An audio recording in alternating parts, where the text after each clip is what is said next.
So you ready? Yeah, I'm ready. Yes. Hamza, first time, Hamza!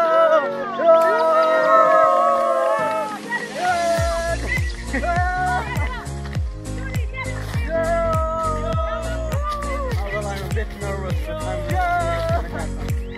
the water is freaking cold.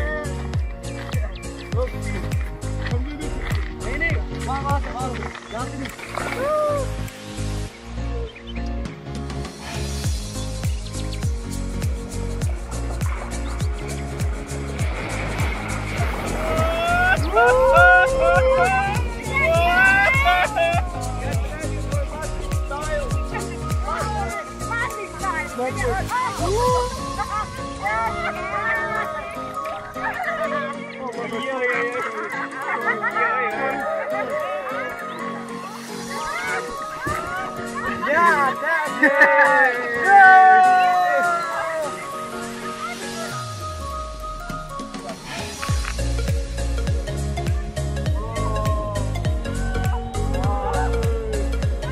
What the hell?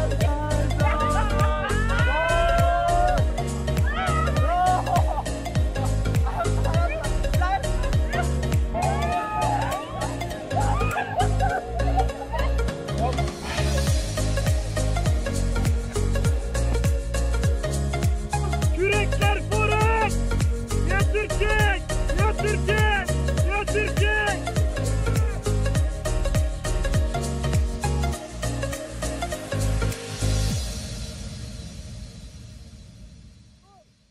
Sol! Sol! Yapma! Ayıp olur. Tam düz. Tamam. Artık gençler. Nasıl olur? Tamam. Böyle. Olacak. It's not cold, you can see. I cannot tell which part of my are freezing just. I cannot feel my body. It's not cold. What the nice experience. It was great.